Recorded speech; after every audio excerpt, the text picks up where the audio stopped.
सुनाओ Paytm limited. अब देखिए मार्केट के अंदर पेटीएम का स्टॉक लिस्टेड है और वहां पर वैल्यूएशन की बात आती है। वैल्यूएशन में यहां पर $100 बिलियन की बात करी गई है विजय शेखर शर्मा की तरफ से, जो कि टारगेट बना के रखें कि पेटीएम को $100 बिलियन की कंपनी बनानी। ऑफ कोर्स मार्केट में लिस्टेड है तो मार्केट में मार्केट कैप हमें देखने को मिलता है, उसी बिहाफ से करंट जो मार्केट कैप है उसको $100 बिलियन का पहुंचाना है। ऐसे में निवेशकों पर क्या इंपैक्ट पड़ने वाला है, इसके साथ साथ पेटीएम के पास वो कौन से बिजनेसेस हैं जो पेटीएम को $100 बिलियन बनने में हेल्प कर सकते हैं। इवन 1 लाख रुपए अगर कोई निवेशित है तो ये कंपनी अगर $100 बिलियन की कंपनी बनेगी तो वो पैसा कितना बन जाएगा। तो मैं आपको बता दूं कि विजय शेखर शर्मा ने जो ये बात बोली है वो एक इवेंट के दौरान बोली है। एक इवेंट में ये शामिल थे और वहां पर ये बात बोली कि मेरा ड्रीम है कि पेटीएम को मैं $100 बिलियन की कंपनी बनते देखना चाहता हूं और बनाकर रहूंगा। अब यहां पर बात आती है, क्या ऐसी बातें विजय शेखर शर्मा पहले कर चुके? बिल्कुल कर चुके हैं। अगर आप देखें कई सारे कॉन्फ्रेंस कॉल्स हैं जिनके अंदर पेटीएम के बारे में ये काफी कुछ बोल चुके हैं, बहुत बड़ी बड़ी बातें बोली गई हैं। बट पेटीएम के स्टॉक हमें पता है कि राइज की जगह फॉल देखने को मिला है। अभी हाल फिलहाल में कवर तो हो रहा है बट इनकी बातें अभी तक की वो बिल्कुल खराब निकल चुकी हैं। बट ये $100 बिलियन की जो बात है कि पेटीएम को बनाना है हमें 8,30,000 करोड़ की कंपनी, जो कि करंट डॉलर का भाव है उस हिसाब से मैं आपको बता रहा हूं। तो ऐसे में क्या बिजनेसेस हैं जो कि इनकी हेल्प कर सकते हैं? तो अभी वो कौन से बिजनेस हैं उनको तो समझेंगे, बट पेटीएम में सबसे पहले ये समझे कि 1 लाख अगर निवेशित हो तो अगर ये $100 बिलियन की कंपनी बनती है तो कितना पैसा हमारा बन जाएगा।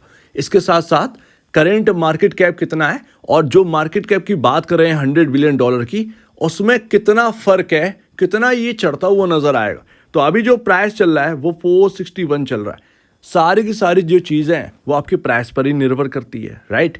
अभी जो नंबर ऑफ शेयर्स है, करेंट नंबर ऑफ शेयर्स हैं, राइट, उनको अगर आप मल्टीप्लाई करेंगे इस प्राइस में तो आपको जो है वो मार्केट कैप देखने को मिलेगा उतना ही।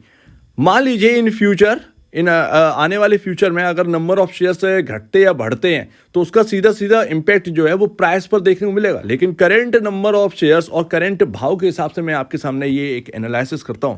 461 का प्राइस जो है वो आपको देखने को मिलेगा 12,908 रुपए का। यानी कि अब वो कितना समय लगेगा इस कंपनी को $100 बिलियन में बनाने में, ये अपने को नहीं पता। बन भी पाएगी या नहीं बन पाएगी ये भी नहीं पता है। बात कही गई है तो उस हिसाब से बता रहा हूं। तो 461 रुपए का जो प्राइस है वो 1209 रुपए का हो जाएगा पर शेयर की भाव। ऐसे में 28 गुना का जंप हमें देखने को मिलेगा। वही मार्केट कैप आपका जो है वो 29,000 करोड़ का है करेंट भाव के हिसाब से, आज की क्लोजिंग के बाद से। यहां पर उसमें सर्ज देखने को मिलेगा 28 गुना का, क्योंकि मैं आपके सामने बता चुका हूं कि मार्केट कैप आपके प्राइस से ही डिपेंड करता है। Number of shares into price equal to market cap आपके सामने आता है। तो 28 गुना मार्केट कैप बढ़ेगा और 8,30,000 करोड़ का मार्केट कैप पहुंच जाएगा अगर आप देखें तो 28 गुना यहाँ पर जो है आपको बढ़ता हुआ नजर आएगा पेटीएम का स्टॉक। वेल्थ भी उसी हिसाब से, यानी कि 1 लाख रुपए आपका जो है वो 28 लाख रुपए में बढ़ता हुआ नजर आएगा। 28 लाख रुपए बनते हुए नजर आएंगे। अब वो किस समय बनते हुए नजर आएंगे ये किसी को नहीं पता।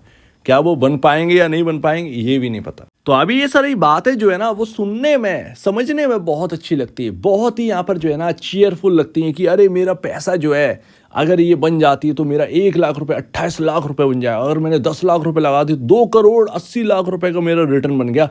बट एक्चुअल में ये बात जो है ना वो पहले भी बहुत सारी हो चुकी है कि मुझे ये करना है वो करना है। अभी करंट अगर सिचुएशन देखें कंपनी का तो क्वेश्चन मार्क है सर्वाइवल का, सर्वाइवल ऑफ गेम ये यहाँ पर चल रहा है। पेटीएम क्या मार्केट में रह भी पाएगी या नहीं रह पाएगी, क्योंकि हमने देखा पेटीएम पेमेंट बैंक के साथ क्या हुआ। सो दैट कुछ पता नहीं है। बट यहाँ पर जो है बड़े प्लेयर में आती है पेटीएम, लेकिन इसके जो बिजनेस है उस पर बहुत डाउट है कि ये रह भी पाएंगे या नहीं रह पाएंगे। ऑफकोर्स यहाँ पर जो है मार्केट में प्राइस जो है वो आपके सामने 461 देखने को मिल रहा है, जो कि कभी 2200 रुपए आपका आईपीओ के बाद लिस्टिंग के तुरंत बाद देखने को मिला था, उसके बाद 461 का देखने को मिला है। तो ऑलरेडी वेल्थ जो है वो डिस्ट्रॉय हो चुकी है। निचले लेवल से थोड़ा सा सुधरा है स्टॉक, 300 रुपए से अभी आपको 461 का हमें देखने को मिल रहा है। ऑलमोस्ट अच्छा खासा 40-50% का हमें गेन देखने को मिल रहा है। तो इसमें निवेशक खुश है। और अभी अगर आप इस कंपनी की बुक वैल्यू को देखें तो 209.45 बुक वैल्यू के बारे में आप जानते हैं कंपनी के रियल प्राइस को बोला जाता है बुक वैल्यू, और उसके कंपैरिजन आपका जो बुक वैल्यू कंपैरिजन जो प्राइस है वो 2.18 टाइम यहाँ पर जो है वो आपके सामने चलता हुआ देखने को मिल रहा है। यानी कि अगर आप देखें मोटा मोटा जो एक फाइनेंशियल भाषा में अगर आप समझेंगे तो बहुत ज़्यादा यहाँ पर जो है हायर साइड ऑफ वैल्यूएशन नहीं रह गई है, कुछ ये समझ में आ रहा है। लेकिन अनफॉर्चुनेटली ये कहना पड़ रहा है कि अगर कुछ और दिक्कतें आई तो शायद ये स्टॉक टूटता हुआ नजर आए, शायद ये $100 बिलियन का जो मार्क ये चाह रहे हैं कि आ जाए वो शायद और थोड़ा सा धुंधला और होता हुआ नजर आए। एंड ऑफ कोर्स मैं आपको ये तो नहीं बता सकता कि ये प्राइस में क्या होना है या क्या नहीं होना है, बट मैं आपको ये बता सकता हूँ कि बिजनेस एनालिसिस अगर करें तो कुछ समझ में आता है। यस, मेरा ये हमेशा से कहना है कि जो यहाँ पर यूपीआई का जो बिजनेस है, अगर वहाँ पर गवर्नमेंट कुछ चार्जेस लेकर आती, जैसे कि शुरुआत हो चुकी है, अगर आप मोबाइल का रिचार्ज को यहाँ पर जो है ना करवाएंगे किसी यूपीआई के थ्रू या किसी यूपीआई ऐप के थ्रू, तो आपको जो है वो थोड़ा सा मिनिमम चार्ज 3-4 रुपये देखने को मिलता है, राइट। यानी कि चार्जिंग जो है ना वो स्टार्टअप हो चुकी है कस्टमर से। आप कोई भी रिचार्ज करवाएंगे थोड़ा बहुत आपको देना पड़ेगा, ये कहीं ना कहीं अब सर्विसेज में आ चुका है। पहले ये बिल्कुल फ्री था, तो कहीं ना कहीं ये आपका इनकम में ही नोट करी जाएंगी। मान लीजिए कि यूपीआई का ट्रांजेक्शन जो आप करते हैं फ्री ऑफ कॉस्ट, अगर उसमें कोई चार्जेस लगा दे, जैसे कि यूपीआई का 10,000 रुपये का अगर आपको ट्रांसफ़र करना है कहीं भी, तो आपका 1 रुपये जो है वो चार्ज लगेगा, राइट, या 50 पैसे चार्ज लगेगा। तो वो भी सीधा सीधा जो डायरेक्ट जो इनकम जो यूपीआई पेमेंट वाली कंपनियां उनके खाते में आएगा। यानी कि इनकम जो है वो बढ़ती हुई नजर आएगी। सो दैट ये एक सबसे बड़ी बात है, यही तो इनकी सबसे बड़ी इनकम बनेगी। अभी अगर आप देखें तो क्या ही ये कमा रहे हैं, कुछ नहीं कमा रहे हैं, सिर्फ और सिर्फ हेल्प कर रहे हैं। एक्चुअल में गवर्नमेंट इनको यहाँ पर पैसा देती है। आपने सुना होगा कई सारी न्यूज़ में कि गवर्नमेंट को खर्चा करना पड़ता है यूपीआई में। सो दैट ये एक सबसे बड़ी बात है कि अभी जो इनकी जो प्रॉफिटेबिलिटी है वो डाउन है बिकॉज ऑफ यूपीआई। अभी इनके कोई काम का नहीं है, ये सिर्फ सर्विस प्रोवाइड करवा रहे हैं, बट इनका खुद का यहाँ पर जो बिजनेस है वो इनको कुछ दे नहीं रहा है। जो भी चल रहा है वो लोन की बेसिस पर चल रहा है। अगर आप देखें तो लोन का काम ही जो है वो यहाँ पर पेटीएम के अंदर कुछ दमखम रखता है, अदरवाइज कुछ है ही नहीं। तो ये एक सबसे बड़ी बात आ जाती है। तो अगर कोई चार्जेस आते हैं आगे चलकर 1 साल 1.5 साल में, तो इन कंपनियों को ज़्यादा बेनिफिट होगा, बहुत बड़ा बेनिफिट होगा, क्योंकि आप जानते हैं डेली ट्रांजैक्शन कितना है, और उससे जॉब भी क्रिएट होगी मार्केट के अंदर, बहुत बड़े पैमाने पर जॉब क्रिएट होगी। ये एक सबसे बड़ी बात है जो हमें समझ में आती है। तो ये एक पहली बात है जो कि इस कंपनी को ऊंचाइयों तक पहुंचा सकती है, यानी कि $100 बिलियन की तरफ पहुंचा सकती है। पहला कि यूपीआई ट्रांजैक्शन चार्जेस जो है वो अप्लाई किए जाएं, तब यहाँ पर कुछ बात बनेगी। दूसरी बात, कई सारी कंट्रीज जो है वो यहाँ पर जो है यूज़ करना स्टार्ट कर दे इंडिया के अलावा यूपीआई को। यानी कि पेटीएम जो है वो काफ़ी सारे कंट्रीज में अपनी सर्विसेज जो है पहुँचाने लगे। भले ही यहाँ पर इंडिया में अगर फ्री करना चाहे, कुछ भी करना चाहे करते रहे, बट अगर यहाँ पर यूनाइटेड स्टेट्स में अगर पेटीएम अपनी सर्विसेज दे रहा है और चार्जेस ले रहा है, तो यहाँ पर ना सीधा सीधा बेनिफिट इनको होता हुआ नजर आएगा। तो ये भी एक दूसरा ऑप्शन है कि आप बाकी कंट्रियों में अपनी सर्विसेज को पहुंचाएं और वहाँ के थ्रू आप चार्जेस कमाएं और उससे आपका जो है इनकम बढ़ेगी। सो दैट मार्केट में आपका जो फंडामेंटल वो काफ़ी स्ट्रॉन्ग मिलेगा और वो आप $100 बिलियन की जो बात कर रहे हैं उसकी तरफ आप आगे बढ़ सकते हैं। तीसरी बात, पेटीएम का इंडिया में क्लाउड का बिजनेस बहुत इंपॉर्टेंट, आने वाले समय में क्लाउड बहुत इंपॉर्टेंट होने वाला है। हम देख रहे हैं यूएस के अंदर काफ़ी सारी कंपनियां जो हैं वो आप देख रहे हैं कि किस तरीके से क्लाउड में इंटरेस्ट दिखा रही हैं। अभी भी स्टिल बहुत बड़ा मार्केट हो चुका है क्लाउड का। तो पेटीएम का जो क्लाउड का बिजनेस है, जो आईटी का बिजनेस है, विजय शेखर शर्मा इसको आगे बढ़ाएं और हायर साइड ले जाएं। कहीं ना कहीं ये $100 बिलियन में हेल्प करेंगी बनने में पेटीएम को। तो ये कुछ बिजनेसेस है जो यहाँ पर जो है अगर ऐसा कुछ हुआ तो ये $100 बिलियन की तरफ बढ़ सकती है कंपनी, और इसमें कोई रुकावट नहीं आएगी। लोन का काम तो चलता रहेगा क्योंकि इंडिया एक डेवलपिंग नेशन है और डेवलप्ड नहीं है। डेवलपिंग है तो लोन का नीड तो पड़ेगा ही, तो ऊपर नीचे जरा थोड़ा बहुत होता रहेगा, बट यहाँ पर लोन का बहुत बड़ा रिक्वायरमेंट। एंड लास्ट देखिए, यहाँ पर ना अगर आप पेटीएम की बात करेंगे तो विजय शेखर शर्मा कई सारे इवेंट में ये ऐसी बातें कर चुके हैं। ये कोई नई बात नहीं है कि विजय शेखर शर्मा कुछ नया लेकर आ गए हों, ऐसा कुछ भी नहीं है। ये काफ़ी बार पेटीएम के ऊपर बहुत कुछ बोल चुके हैं, बहुत एग्रेसिवली बात कर चुके हैं, बट नतीजा जो है वो सिर्फ और सिर्फ लॉसेस देखने को मिले हैं निवेशकों को।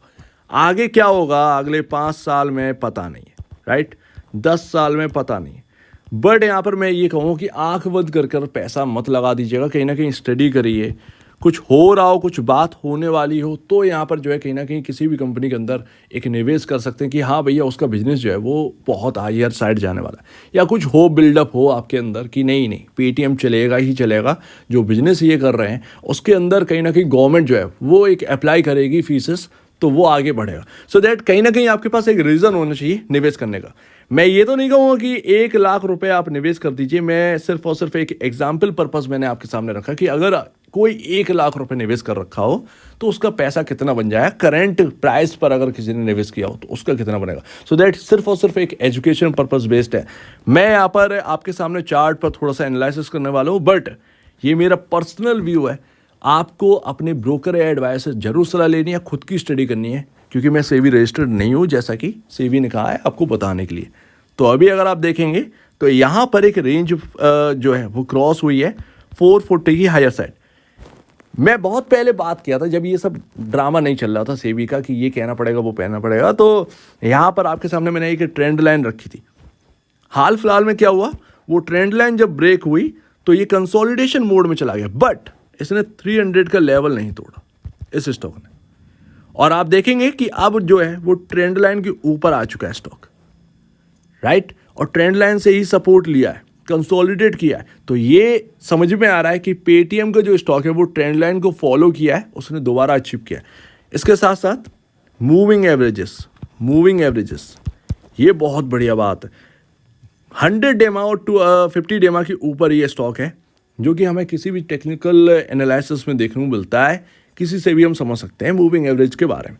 तो मूविंग एवरेज के ऊपर निकलना यानी कि अप ट्रेंड होना किसी स्टॉक के अंदर। जब तक ये मूविंग एवरेज के ऊपर रहेगा तब तक यहाँ पर जो है वो कोई दिक्कत की बात नहीं लगती है।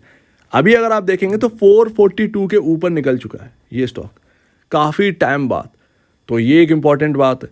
मूविंग एवरेज के ऊपर भी है, तो चार्ट कहीं ना कहीं अच्छा बनते हुए दिख रहा है। पॉसिबल है कि जो गैप यहाँ पर छूटा है वो गैप फिलिंग हो, शायद हो सकता है कि गैप फिलिंग हो, और इसमें आपको जो है अच्छे खासे जो एक टारगेट्स हैं वो कहीं ना कहीं आपको पेटीएम के अंदर देखने को मिल सकते हैं, बट मैं इसके ऊपर बात नहीं करूँगा। वो टारगेट आपका जितना भी हो सकता है वो आप देखिएगा। सो उम्मीद है काफ़ी कुछ हमने बात करी, और इसको थोड़ा सा स्टडी पर्पस लीजिएगा, ज़्यादा बेहतर है। और कुछ भी करने से पहले अपने ब्रोकर एडवाइस से जरूर सलाह लीजिएगा। तो आप क्या कहना है इसके ऊपर कमेंट सेक्शन में, और वीडियो देखने के लिए बहुत धन्यवाद दोस्तों।